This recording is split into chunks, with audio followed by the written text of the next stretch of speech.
Urdu info point کے تمام پیارے دوستوں کو السلام علیکم۔ آج کی ویڈیو بہت ہی سبق آموز کہانی ہے، تو آئیے جانتے ہیں وہ کہانی کیا ہے۔ ایک دفعہ ایک گھوڑا ایک گہرے گڑھے میں جا کر گر جاتا ہے اور زور زور سے آوازیں نکالنے لگتا ہے۔ گھوڑے کا مالک کسان تھا جو کنارے پر کھڑا اسے بچانے کی ترکیب سوچ رہا تھا۔ جب اسے کوئی طریقہ نہیں سوجھا تو ہار مان کر دل کو تسلی دینے لگا کہ گھوڑا تو اب بوڑھا ہو چکا ہے، وہ اب میرے کام کا بھی نہیں رہا، چلو اسے یوں ہی چھوڑ دیتے ہیں اور گڑھے کو بھی آخر کسی دن بند کرنا ہی پڑے گا، اس لیے اسے بچا کر بھی کوئی خاص فائدہ نہیں۔ یہ سوچ کر اس نے اپنے پڑوسیوں کی مدد لی اور گڑھے کو بند کرنا شروع کر دیا۔ سب کے ہاتھ میں ایک ایک بلچا تھا جس سے وہ مٹی، بجری اور کچرا گڑھے میں ڈال رہے تھے۔ گھوڑا یہ حال دیکھ کر بہت پریشان ہوا، اس نے اور تیز آواز نکالنی شروع کر دی۔ کچھ ہی لمحے بعد گھوڑا بالکل خاموش ہو گیا۔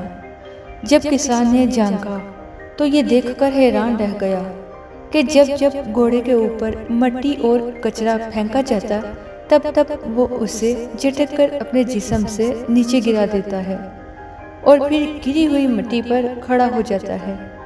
یہ سلسلہ کافی دیر تک چلتا رہا۔ کسان اپنے پڑوسیوں کے ساتھ مٹی اور کچرا پھینکتا رہا اور گھوڑا اسے اپنے بدن سے ہٹا ہٹا کر اوپر آتا گیا اور دیکھتے ہی دیکھتے اوپر تک پہنچ گیا اور باہر نکل گیا۔ یہ منظر دیکھ کر کسان اور اس کے پڑوسی سکتے میں آ گئے۔ محترم ناظرین، زندگی میں ہمارے ساتھ بھی کچھ ایسے ہی واقعات رونما ہو سکتے ہیں کہ ہمارے اوپر کچرا اچھالا جائے، ہماری کردار کشی کی جائے، ہمارے دامن کو داغدار کیا جائے، ہمیں تانوں کا نشانہ بنایا جائے۔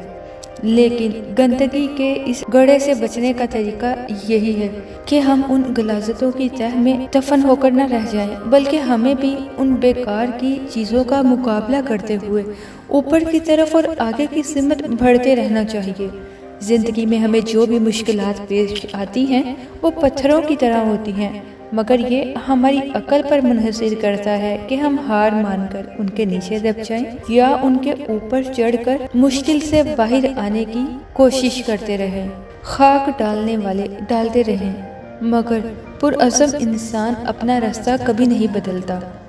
محترم ناظرین، سامعین، اسی کے ساتھ اجازت چاہتی ہوں۔ اگلی بار آپ کے ساتھ ایک اور ویڈیو کے ساتھ حاضر ہوں گی، تب تک اللہ نگہبان، اللہ حافظ۔